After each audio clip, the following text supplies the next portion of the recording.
Okay, good morning, Josh, Maisha, David. Thanks for tuning in. It's Wednesday morning. What's this? Gimel Elul.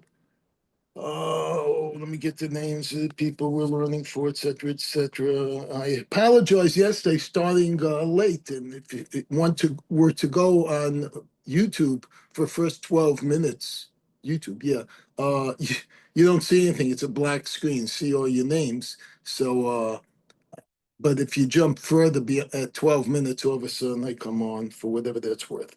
Okay, the names. Okay, hold on. So we thank Hashem for the giving us the chance and the ability to learn, especially to learn Tzuzamen all together. Uh, did this fall down? Or was it looks. Um, because I don't see myself in that. Well, hold on, folks. So as we, okay, I see Josh. I don't see me. Josh, do you see me or did I knock off my head? He says he sees me. Gives me the thumbs up. Okay. Uh, trying to get Rabbi Smith's name again.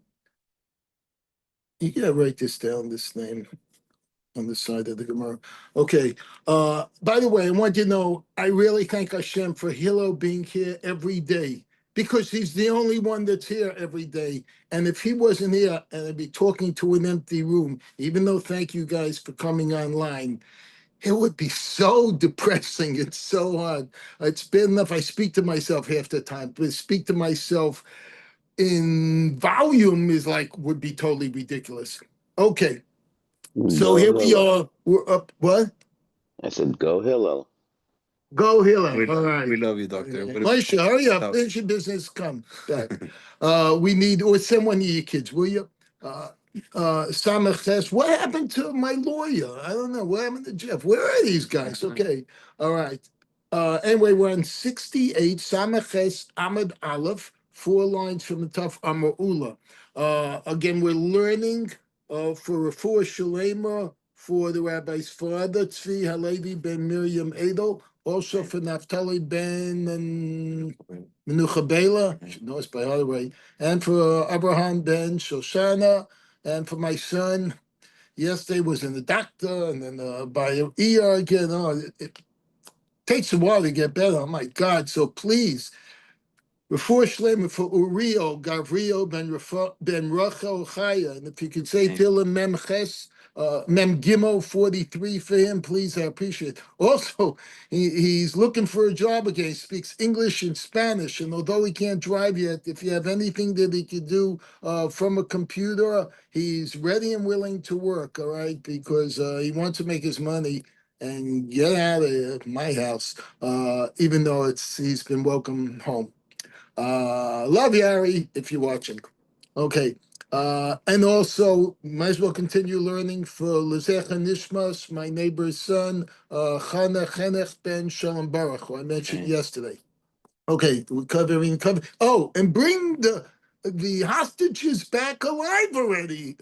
Ribbana Shalom, what are you waiting for? Come on, let's go. Okay, now I have to admit, Moshe and Josh, I might need your help today. In fact, I'm pretty sure because when I was Ibra Chazed, when I went over this stuff today, I went and I'm going to try and do two dafim if that's at all possible. Part of 69. I find today's stuff very confusing, so I must be either confused or I'm not learning it right, because the main drift in today's daf is that if something adds a good tom, a good flavor. In other words, we're always dealing with something that's not permitted, all right? And we're dealing with our own soup or bread or whatever it is that is permitted.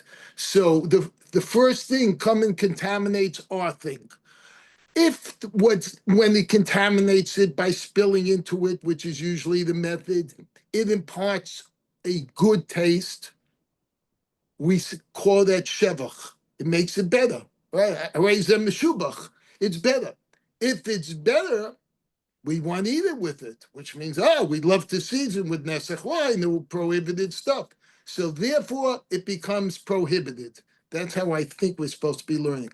But if it imparts a bad taste, and you say, ugh, I wouldn't want to eat this anymore now that that fell in. Obviously, you would not have the intent of repeating that kind of stuff. Then it is still mutar. It is still allowed. That's how I believe we're learning it. So if I'm right, we'll keep on learning. And please, at any point, Josh, Moshe, anybody else that jumps on the class, help me. Okay. And I found out that if I wear my glasses, I can read better and look at the screen. Machlokes. Ama Ula. What does Ula say? Shishpiach al v'sof pagam. He brings now a new case. If I just told you there's two types, there's where it makes it better, meshubach, hareze meshubach, that's the saying, or so ishpiach means he gave it shevach and made it a good, positive taste. But what if it started off that way, urvesaf pagam, and in the end it's a pagam? A pagam is like a fault. It's not good. So how are we going to answer that? That's a good question, because we had said if it's a good taste, it should be prohibited, because you might come to continue doing that, eating more and wanting more of that. Say, hey, do me a favor, next time I make this, come over and spill, I don't know, maybe this Nezach wine. But if it's a bad taste, you say, don't come anywhere near me within 10 yards while I'm making this food.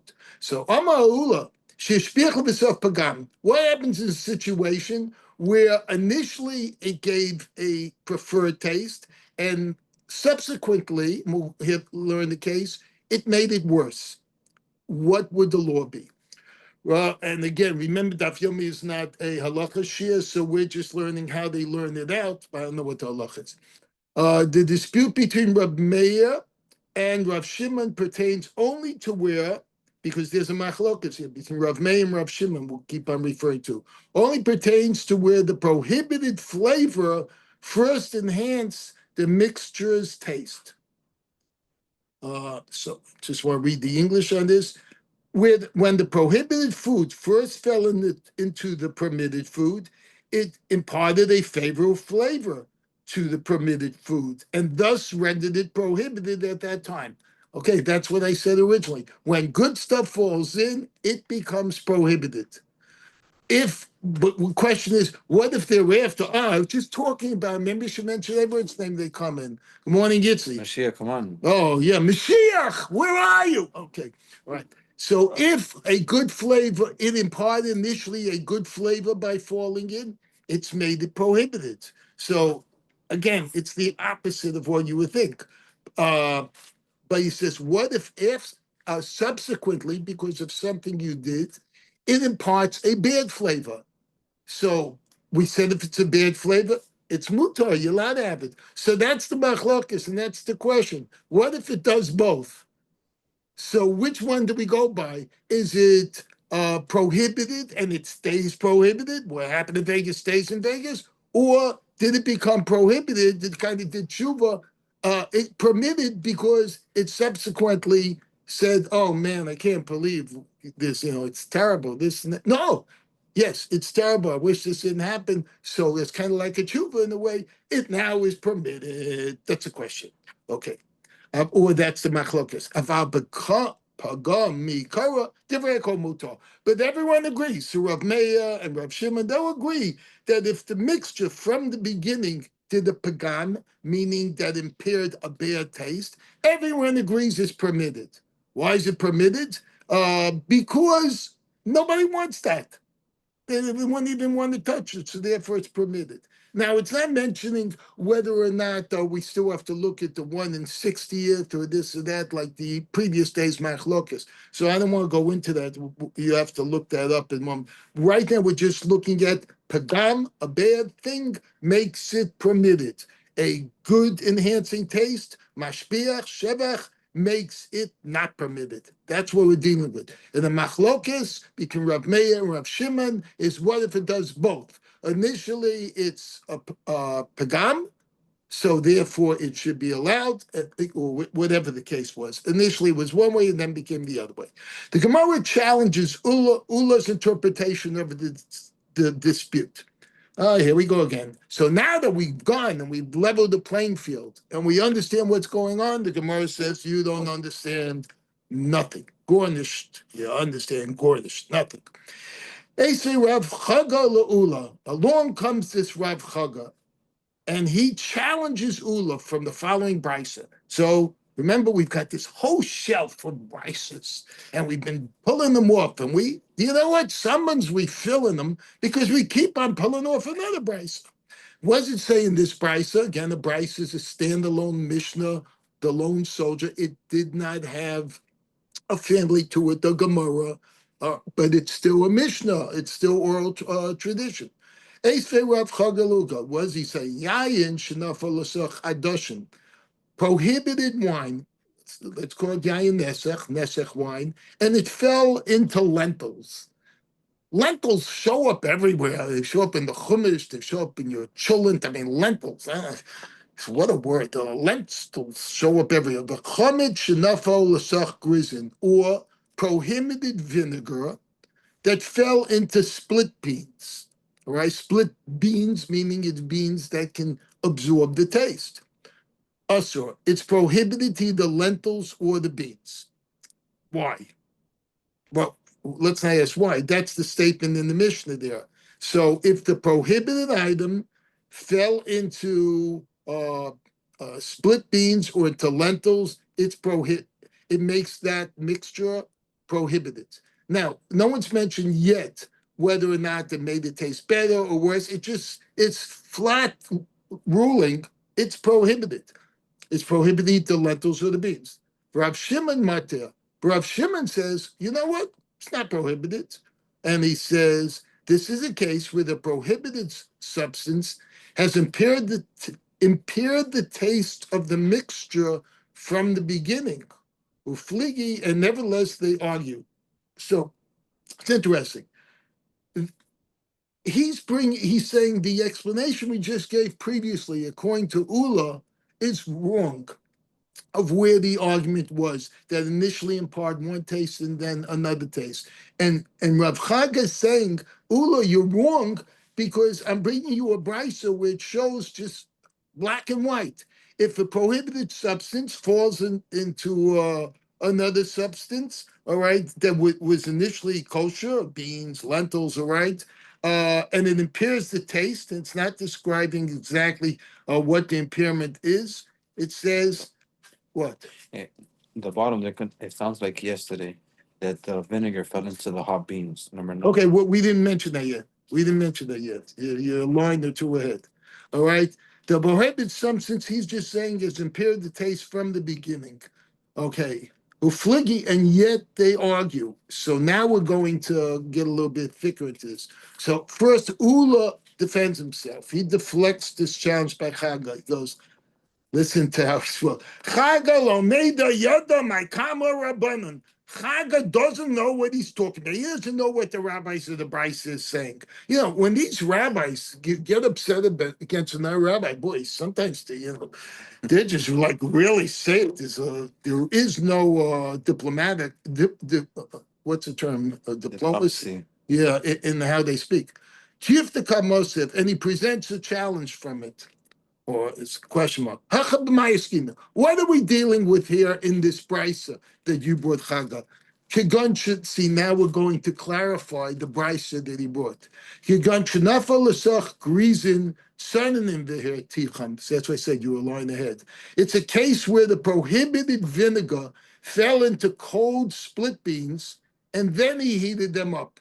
In other words, if the prohibited vinegar fell into cold beans themselves, initially you'd say, well, it didn't really affect it, this or that, so maybe I could wash it off. We had similar cases, or maybe it meant that it was originally made it bad, taste bad, whatever it is. But then afterwards, what happened? He heats up the beans. He says, "Nasa kamishe shpiach v'saf pagam." So he's saying that when you really examine this case, what it is initially it enhanced the taste of the beans. But then when you went ahead and put the beans on the on the fire, or maybe it was on the fire but wasn't heated up yet. The fire was starting to get hotter. If you have a glass top, it wasn't really red yet, or the coals weren't really hot. If you know whatever it was, but once it got hot and heated the beans, now it makes it better. Guess what? I guess by simmering and this and that, it makes it better. Like chewing. Chewing gets better the longer it sits in the pot. So now by sitting in the hot pot, it gets better. And what we say, if it gets better, which is the word mashpiach or shevach, it makes it better, it's prohibited. So he's saying this case that you brought actually supports one of the opinions that if it starts, or at least the machlokes, what happens when it starts off one way and ends up another way? Hopefully you're still with me. Rabbi Yochanan disagrees with Ulla's interpretation of the Tanakh dispute and presents a different interpretation. So now Rabbi Yochanan gets into the act. So we saw with Rabbi Ulla. We said there's a machlokes between Rav Meir, Rav Shimon, or whoever it was over there. Then Rav Chagga came in and gave his, brought the brisa off the shelf. Now Rav Yochanan comes in. Boy, these rabbis, they're all coming to the class. I wish more people would come to the class here. So like 3 of us right here. Okay, Rav Yochanan, Rav Yochanan, see, maybe that wish. Maybe someone to walk through that door. Rav Yochanan, Mashiach, I wish Mashiach was in that. Right. Rabbi Yochanan, and Rabbi Yochanan says, the pogem b'ikora machlokas. The dispute between Rav Meir and Rav Shimon pertains where the prohibited flavor impairs the taste of the mixture from the beginning, right? So he's changing. We had just said the case was where the prohibited, let's say, the Nesach wine made it better made it worse at the beginning. No, so it's the same thing. He's saying the same thing. It prohibits it at the beginning. And then we said when he cooked it, then it tastes better. Wait, if the prohibited flavor impairs the taste of the mixture from the beginning, okay, so if it's a pagam from the beginning, it should be allowed. That's our rule of thumb. And then what happens if he cooks it and then all of a sudden it tastes better? Then it should be not allowed. See, it gets very confusing. You got to keep on twist. This is a juggling act going, so this is a scene from Fiddler on the Roof, and then on the other hand, this okay. Well, the Gemara seeks a clarification of Rechanan's explanation of the dispute. Ibailahu, the students of the academy, I love this, the academy, right, inquired, the Fogem Mikora Machlokas. Did Rav Yochanan mean to say that the dispute between Rav Shimon and Rav Yochanan only pertains when the prohibited flavor, meaning the Nesach wine, for example, or the prohibited vinegar, impairs the taste of the mixture from the beginning? But everyone would agree if it made it taste good to begin it, in which case we have said previously, if it imparts a good taste, it is prohibited, he says. And later on, it tastes bad. So it's the opposite of the way we explained it before, where you cook the chili, it gets better. He says, everyone would agree, everyone's happy. It's not allowed, because it wasn't allowed from the beginning. And if it wasn't allowed from the beginning, you can't change that. So he says, but here's the question. But where the prohibited flavor first enhanced the taste of the mixture and subsequently impaired it, all agree. Even Rav Shimon, that's prohibited. Oh, maybe on the other hand, or perhaps Rav Yochanan meant to say that the dispute pertains both in this case and in that case. So let's see what the two cases are. The Gemara replies, look, don't even waste your time. Teku. Tishbi, Yiteretz, Kushis, Vabayas. We have to wait for Eliyahu Navi to answer this. And Tosfos, in this Tosfos, it's really interesting. He says that there's, I believe, 2 places in the entire Gemara where when it says Teku, it's not really Teku. All right? He says, which goes in. And I think this is one of them. If I'm not mistaken, this is the Tosfos. I won't digress.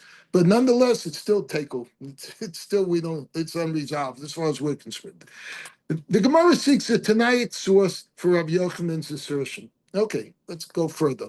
Rav Amram, another rabbi walks in. Rav Amram, what does he say? Efsha Isa lahad the Rabbi Yochanan below Tanya la b'mas nisim. Is it possible the Rabbi Yochanan's statement, all right, that the dispute with Rav Meir and Rav Shimon pertains to where the prohibited flavor had a detrimental flavor on the mixture from the beginning? And again, we said if it's detrimental from the beginning, that doesn't prohibit it. Why doesn't it prohibit it? Because you're not going to want to be near it anyway. Now, and nobody befriends somebody who they don't want to befriend. Oh my God, you have such body odor. I'm not staying near you. Oh my God, you just only do talk as lashon hara. I don't want to hang by you. So something that's detrimental, you don't want to be. Things that are attractive to you. Oh, I like that perfume. Oh, you look so nice. Oh, what did you say? Or that kind of stuff. Oh, You know on Netflix. Oh, what? Or is it possible that Rabbi Yochanan's statement is true, and we have not, excuse me, is it possible Rabbi Yochanan's statement is true, and we have not learned it in the Mishnah? Surely, if Rav Meir indeed held that a prohibited flavor which has a detrimental effect from the beginning is prohibited, this opinion would be recorded somewhere in the Mishnah. That makes sense. Shnafak duk for Ashkach. So Rav Rambam went out. In other words, he went out. Where'd he go? He went out into the base medrash. He was looking through the farm, probably, right, and investigated, and he found that this opinion is indeed recorded in the Mishnah. So guess what? He stopped looking on the Brisa side and he looked on the Mishnah side. So the Tanan, it says in parentheses the Tanya, which would be it's found in the Brisa, but in brackets, rectangular brackets says the Snan is the correct version because we learn in the Mishnah, which means somewhere else that has a Gemara to it. If 11 of chulin fell into a dough of chulin. Now, we're going to be talking about sourdough bread.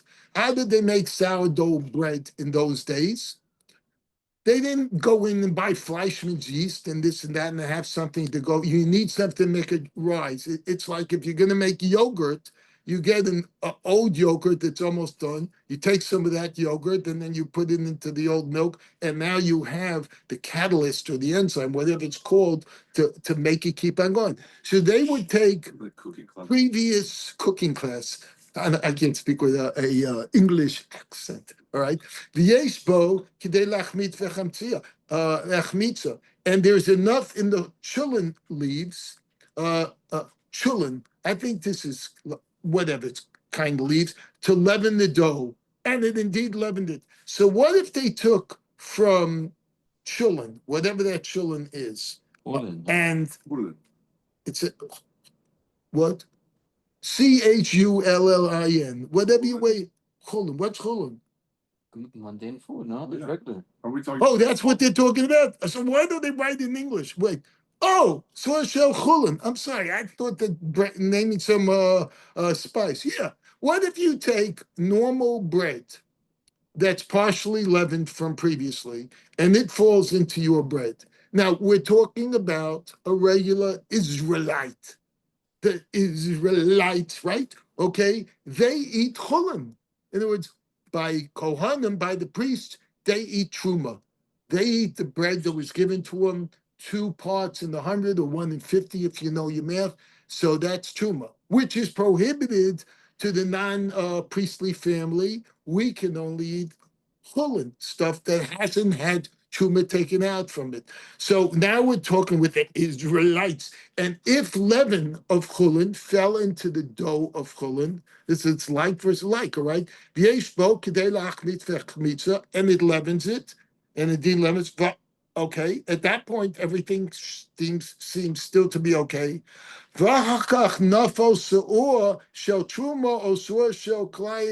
what happens if afterwards some of the other leavening starter came from truma bread, which we're not allowed to taste or eat, or or climb of the vineyard, or prohibited mixture of species from the vineyard, and that came into the bread.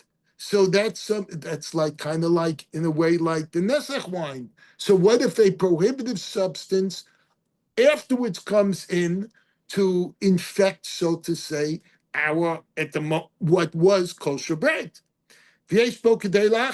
And what fell in the second stuff can still affect it. It can still make it a little bit more chametzik. We're not talking about Pesach, meaning we can still somehow cause the bread to rise or rise before the judge, right? Ain't that what they say? Here comes the judge.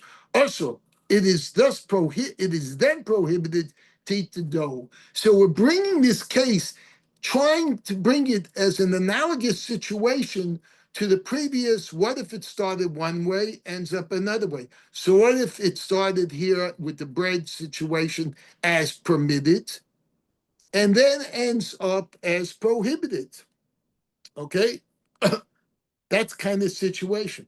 It says, V'yesh lo k'dei lachmit asra. He says, now it's prohibited to eat the dough. But it's a machlokes, because everything's machlokes. Rav Shimon Mata, Rav Shimon permits it. The hacha de pukami karahu upligi. So what is the argument, he says? It's in a case where the prohibited substance impaired the mixture from the beginning, and nevertheless they argue. So he's actually bringing a third case. He says, these guys love to argue. Well, even if from the beginning it was prohibited, and then a substance comes in, another substance Z, and it further prohibits it, or would perhaps make it good, it's still prohibited. So the argument is, does it retain the first uh, uh, jury decision, so to say, or is it like a hung jury and then we throw it out, the judge throws out and says, no, I don't know, that's not a good analogy. What would happen where the jury comes with a decision, they say, we're letting him off. And then the judge says, has to make this decision, says, I'm sorry, I can't accept that. That's not very good. You know, guys don't know what you're talking about, and throws it out. And then another lawyer comes in and wants to challenge and go to Supreme Court. What's that called? Is that a name? A mess. Okay. So what if we have a mess? All right. That's in English, a mess. MESS, not tough, a dead person. Okay. Rabbi, although we're going to be talking about dead rodents shortly. Oh, the Gemara rejects Rav Amram's proof from this Mishnah. Right. Let's see. Rav Zara. Did we mention Rav Zara yet? Because he sounds like another new one. If only we had all these Rabbanim or people coming in to join this argument. What, right here? That's what I'm saying. Oh, they're here. I just don't see them. Rav Zara. Rav Zara said, in fact, actually, I do feel him. I feel the pressure, believe me, constantly mounting on my shoulders like, go, you can do it. You know, it's not just the Rebbe's picture back here saying, go, you can do it, you can do it. You know, I don't know if Rabbi Smith is listening. You can do it, right? Anyway, let's go, you can do it. I see the guy with one cross-eyed eye going this way. You can do it. Okay. You can do it. What? Do it. Do it. Nike. Do it. Do it. Okay, do it. Rav Zera. Rav Zera said, in fact, it may be that, no, you've been quiet, let me go further. In fact, it may be that all agree that a flavor which impairs the mixture from the beginning is permitted. Remember, that's the initial ruling, that if the second flavor that comes from, not the second flavor, Item A, let's call it, is the item that we have that's kosher and fine. Item B is the prohibited substance. If the prohibited substance, Nesach wine or whatever it is, or even truma, which is not prohibited, it's good. But it's only good for the Kohen. It's not good for us. As they would say, it's either good or good for nothing. It's good for him, but it's nothing for us that's good, right? Shani, he says, if it's prohibited, in fact, it may be that everyone agrees that a flavor that impairs the mixture, meaning it's a pagam, from the beginning is permitted, because we said when it's a pagam, when it's not something someone really like or prefer, that's permitted. It's only when they say, "Oh, this tastes better, this or that. I like that, this or that," that they might get in trouble. Like we said the other day, try and learn the Gemara on a different level. Shana Yisa, in this case of a dough that is overly leavened, is different. So how is it different?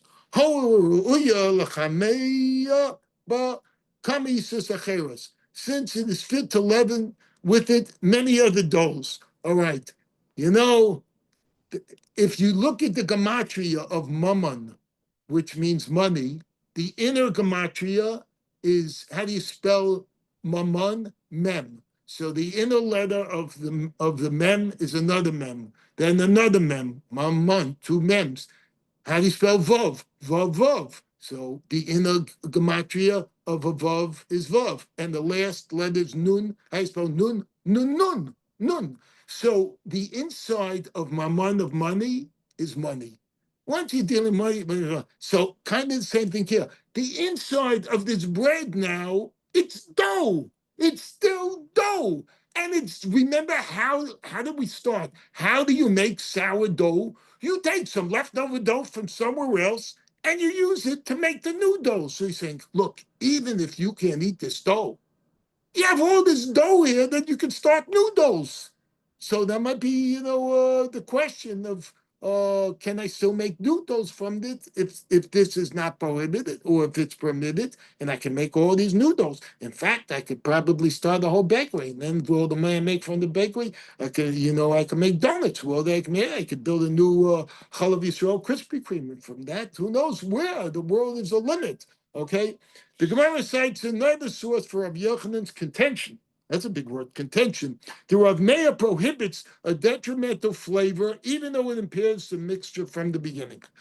Let's see. Tashma, by the way, after these classes, I am exhausted every time I go into David. Tashma, come and learn. Sorshel Truma, V'shel Chulin, Shenaflos Tochayisa.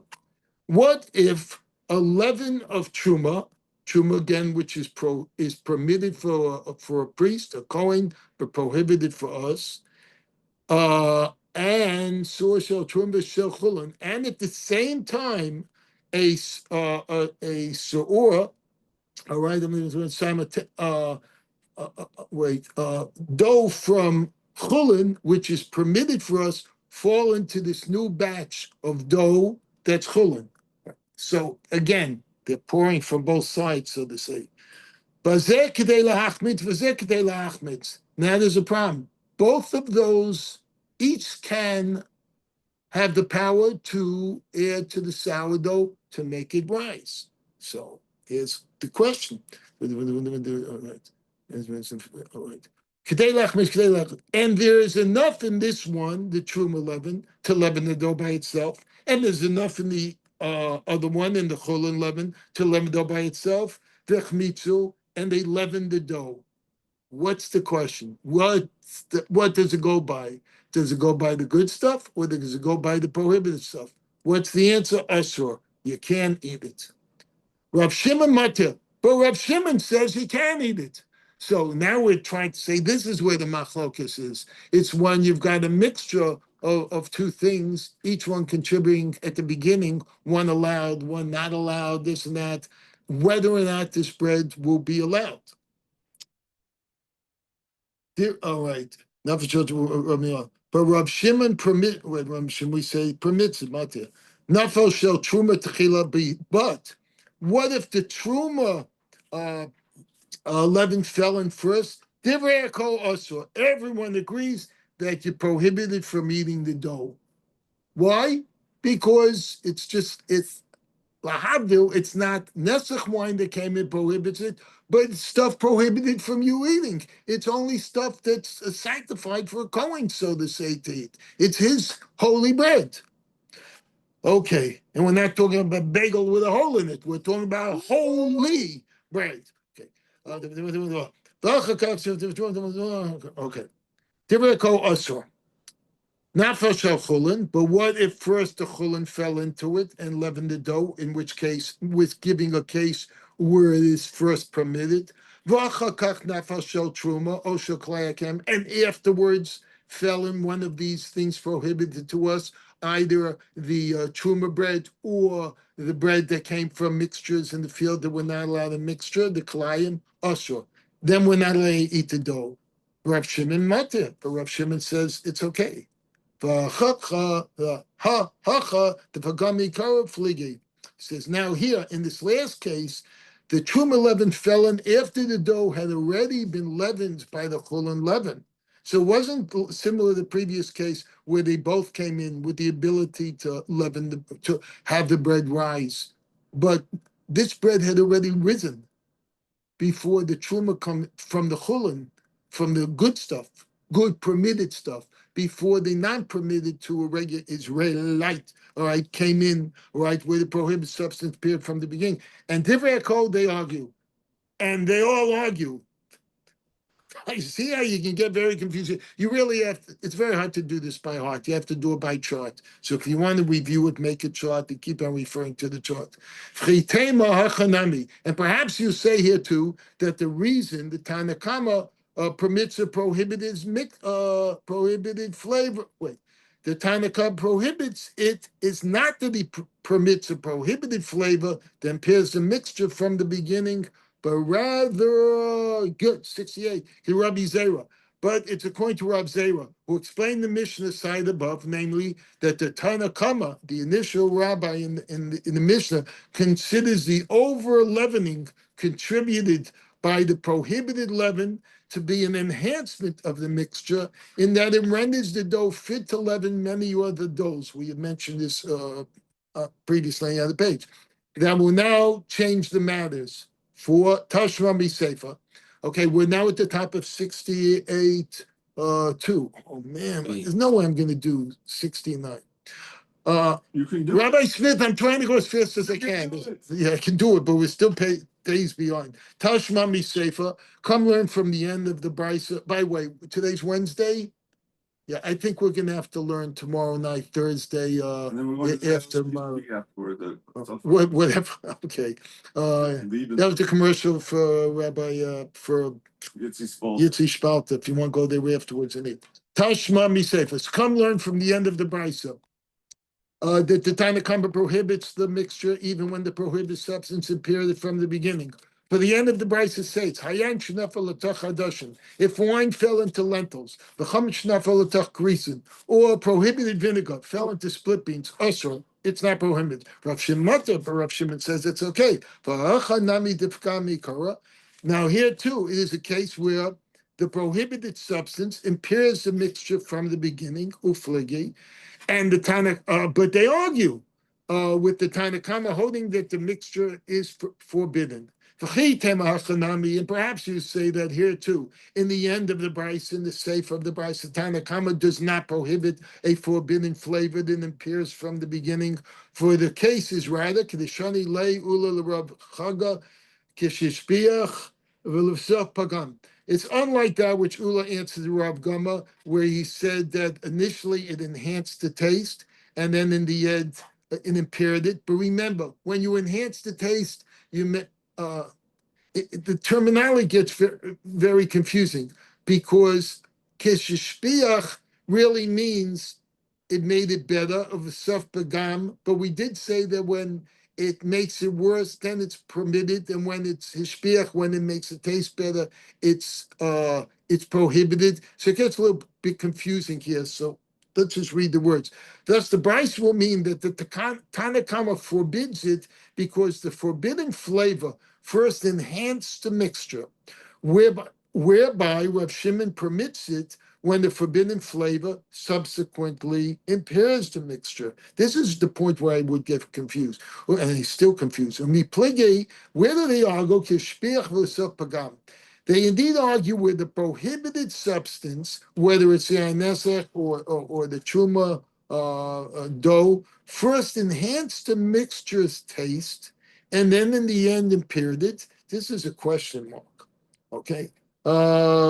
Which you must say, if you were to explain the end of the Bryce, is referring to when the mixture was first enhanced and only then impaired. Katani. So why? When the Bryce states in the second case, not truma tefila divrei asor, in the Sefer, in the end of, I know it's hard at the moment to ride the waves, so just hang in there. In the Sefer, in the latter part of the Mishnah, where it says, when the Truma, the Kohen's leavened bread, fell into this batch of dough that you're making from the beginning, everyone says that's not allowed. Okay, it is prohibited to eat that dough. Obviously, the reason Rav Shimon agrees in this case that the dough is prohibited is that the prohibited leaven initially enhanced the dough, and only afterwards it impaired it. Hence, we cannot say that the last case of Bryce, where Shimon permits the mixture, refers to where the forbidden substance initially enhanced the mixture and impaired it only afterwards. Rav Shimon would forbid the mixture in that case. Rather, that last case of the Brisa must refer to where the wine or vinegar impairs the lentils or split peas in the beginning, and still the Tanna Kama prohibits it. Remember, we said if it impairs the taste, then it's okay. It should be permitted. But here we're saying that even impairs the taste, the Tanna Kama, the rabbi that held us in this Mishnah, the initial Tana, the initial first generation's rabbis that held this Mishnah. Remember, the Mishnahs are written by the initial rabbis, the earlier rabbis. The Gemara, which comes later on, several hundred years later, they're the Amoraim. So we're talking right now who the people in the Mishnah are only either the Tanna Kama, whoever mentions the Mishnah, and like Stam Mishnah Rav Meir, if it doesn't have a name, it's Rav Meir. We have things like that, right? Or it specifically says the person's name. Ela love Shma Mina. Do not learn, then learn this. Do you not learn, then learn from this? What? Do you not then learn from this? The dispute between Rav Meir and Rav Shimon pertains to where the prohibited substance impaired the mixture from the beginning. That was explained by Rabbi Yochanan. See, it's getting confusing. You're going to have to make a chart about this. But if you're not making a chart, if you have no intent, realize that it is a machlokus, that we didn't just come to some conclusions by just juggling and seeing what finally fell down. We really tried to figure it out, or at least the rabbis did that. The Gemara concludes. So what's the conclusions? Because that you say, what's the bottom line? Shma Mina, indeed, learn from this, that the dispute pertains to where the prohibited substance impaired the mixture from the beginning. And if it impairs the mixture, I'm assuming it means here that the impairment is a pagam, and if it's a pagam, therefore would be permitted. But then later on, something happens to it. Having completed its proof from the Brisa, the Gemara now analyzes the Brisa itself. That's kind of weird. We're saying we brought the proof from the Brisa, and now that we've done that, let's go examine the Brisa. I would have thought you'd examine the Brisa first, make sure I understand it well, and then decide if it's a proof or not. But let's go. Why do I need all these three sections that the Brisa says? So we're going to go over all three cases of the Brisa. Now it's understandable why we need the last section. Because it teaches us that dispute that we mentioned between Rav Meir and Rav Shimon pertains where the prohibited flavor, whether it was prohibited, well, just call it the prohibited flavor, impairs the mixture from the beginning. Mitzi Oska Nami, the middle section, why do I have to learn that? Where the Truma leaven fell into and leavened the dough first, all right, Truma came first, is also necessary. For it teaches us that where prohibited substance first enhances the mixture and in the end impairs it, everyone agrees that it's prohibited to eat the mixture. Why? Because in the end, it impairs it, and impairs it. Again, this is where the English confuses me. In the end, it's a pagam. If it's a pagam, it should be permitted. But here they're saying all agree that it is prohibited to eat the mixture.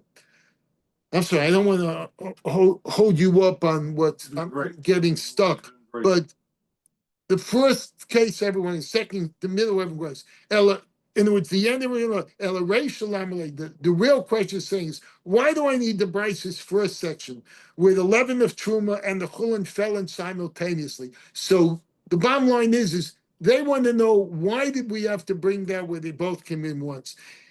If it is to tell you that the rabbi said is the Tanakama, and it was the initial rabbi in the Mishnah, forbid the dough, even in this case, why now, even in the Bryce's last section, where the prohibited substance does not enhance the mixture at all, even in the beginning, the rabbis prohibit it. Mashbach mi by. Then in the first section, where the prohibited substance at first enhances the dough together with the permitted substance, and only afterwards do they impair it? Is it necessary to say that the rabbis prohibit it? Oh, I'm not repeating that one. The Gemara answers, Amar Abaye. Abaye says, Reisha Rabbi Shimon Itzrach. We need the Bryce's first section. That's necessary to teach us the extent of the position of Rav Shimon. Rabbi Shimon. And this is what the rabbis were saying to Rav Shimon. So see what he said. Granted that in your view, Rav Shimon, a prohibited substance that impairs the mixture from the beginning is permitted. Okay, so again, that's the way we always said it. If it's a prohibited substance, it's brought into our kosher substance in some way, and it impairs the substance from the beginning. In other words, it causes. Here's what I don't want to say the It's allowed. Hagam. No? What? It's allowed. If it impairs, it's allowed. It impairs it. How does it impair? Because it makes it taste better. We always said. No, impairs is worse. No, The mouth, we're going to learn about. Well, we didn't learn that yet. So impairs makes it taste worse. But if impairs and taste word, it's permitted. That's what we've always learned. Yeah. If it basically says the prohibition impairs and from the beginning is permitted. Oh, okay, it's permitted. Good. So the pekam is permitted. But in the case where the truma and the chulin fallen simultaneously, you should concede that it is still prohibited for the following reason. Okay, so now we're going to bring the mass story, the rodent story, in order to explain that. Yeah, it's kind of gross. All right, don't worry. He says, though, but you know what? We can tell the story even if it's a family share, because kids love this kind of thing. It doesn't gross them. It only grosses adults out. Be quiet. Let me read the story so at least we can finish this. He says, this dough, when leavened with the proper amount of leaven, is fit to be leavened in 2 hours. All right, you set your time, you say, okay, I'm going to come back in 2 hours. Now, in this case, where twice the necessary amount fell into the dough, but the case where we had the chulin leaven and the truma leaven fall in, so it was a double dose, is it going to become leavened in 1 hour? Or is it, we going to read a toxic high in 1 hour? What if you took twice the antibiotic, twice the sleeping pill, God forbid, or something like twice a dose? Is it now in half the time that it should have had effect going to have its effect? Isur. The prohibited truma is meaning the truma leaven, Isur. It's prohibited. Wait. What's it? Isur, the prohibited, that in which the leaven that's prohibited, that truma, that came from truma, and although this enhancement was lost immediately afterwards when the dough began over leavening, it should remain a case where the prohibited substance first enhanced and then impaired the mixture, which you, Rav Shimon, concede is prohibited. We're trying to say here the answers.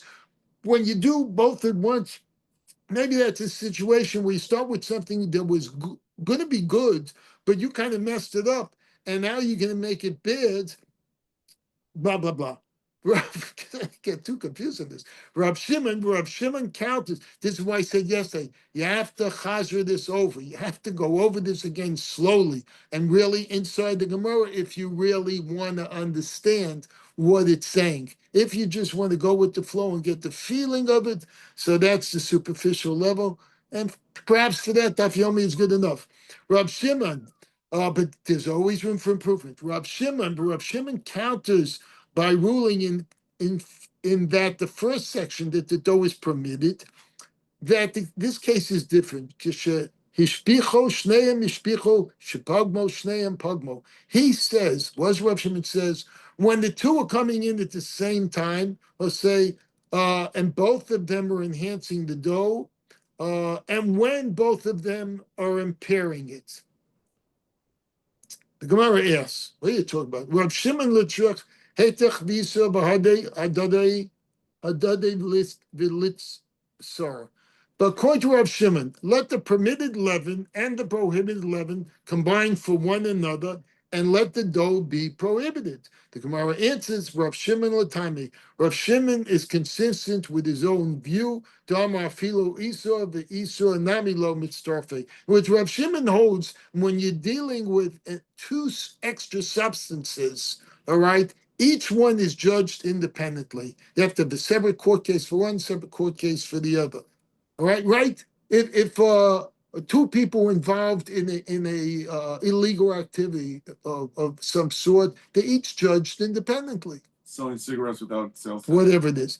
Dama filu isur the isur nami lo mitztrafi. For he says elsewhere, even one prohibited substance and another prohibited substance don't combine to render mixture prohibited.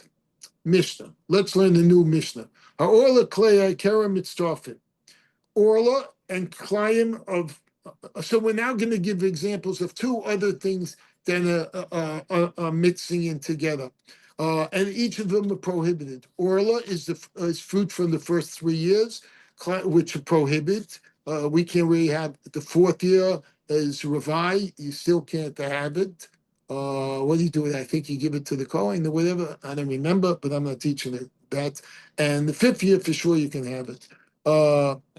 Consult your local rabbi. Become the first fruits from every year.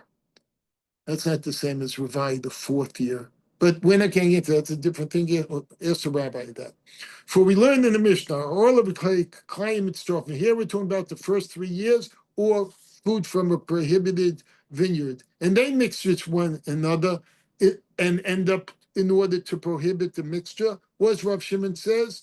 Rav Shimon says, Ein mitztarfin. They don't combine. So that seems to say what we just said. He said, you don't combine them, they're kind of judged independently. Gemara cites an incident involving a detrimental flavor. All right, let's see what this is. Finally, the Ronin story. Ahu achbara, the nafal chavira, the sikra. All right, a guy has a barrel of beer. And guess what? Mickey Mouse. A mouse falls into it. Mickey Mouse. Ashra Rav, who's Shifra? The Rav prohibited that beer. He says, sorry, you can no longer drink that beer that the mouse fell into. Amar Rabban and Kame the Rav Sheshes. The rabbis related this Rav's ruling in the presence of Rav Sheshes and suggested, do we say that it gives a flavor to the beer? And guess what? Mouse and flavored beer tastes better. All right. So therefore it should be. Hold on. Rav holds that if a prohibited substance imparts a detriment to the food, it's prohibited.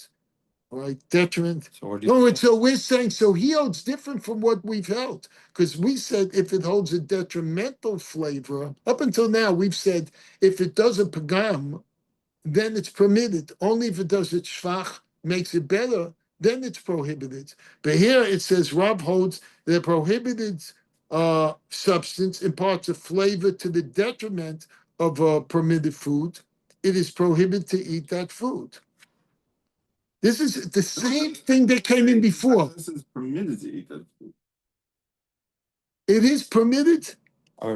It says generally Rav holds that if a prohibited substance imparts a flavor to the detriment of permitted food, it's permitted. Right, that's what it should be. So I don't understand why it says here, parts of flavor to the detriment of permitted food, it is prohibited to eat the food. Surely the mouse. Okay. So here it says in the footnote, surely the mouse flavor spoils the taste of beer. And if it yet Rav ruled that the beer is forbidden on account of the mousy flavor that was imparted to it. So what's happening, Rav felt that even though it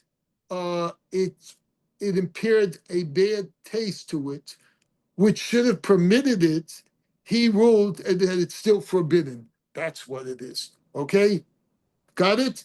So it didn't change what we've learned that if it makes a bad taste, it's permitted. It's just Rav holds that even if it held ruled that the mouse flavor spoiled taste, but Rav ruled the okay.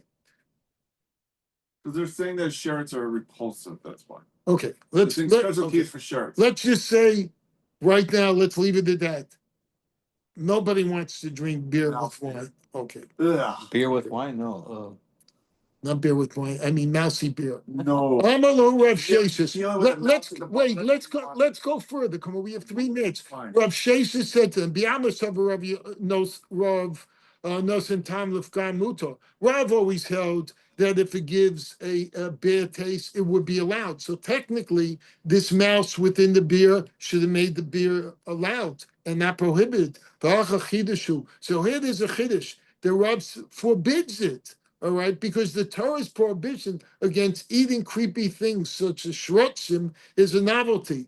The ha may mimas miis uvedile inche mena, because the sheretz is repulsive and people distance themselves from it.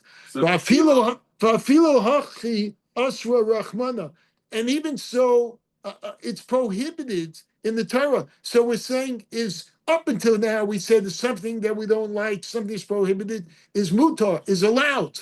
Because you want to touch the neighbor. We're saying that even though it's something that is grosses you out and you wouldn't want to drink it, the Torah still says, guess what? It's still prohibited to you.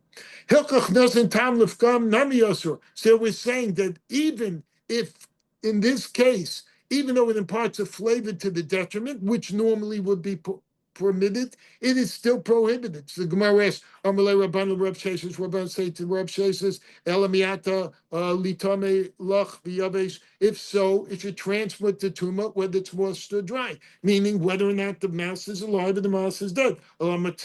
So then we learn vitamin lachim anavela. All right, you know what? We're not going to be able to finish this. I'm sorry. You can do it. No. But we have Do it. 1 minute to You davening. can do it. Yeah, Do I it. also can do davening. So we will continue tomorrow. Now the case of the mousy beer and whether the mouse was alive or dead. Can we Thank you bring for in being a with show and me. tell tomorrow? Sorry, we're still behind. Could you be quiet? Did you bring If show this and is why you come here, don't come here. All right, stay online. All right, shut it Thank off you. before we get to All it. right. God. Ouch. Welcome back. Tyler. Thank you. Good day.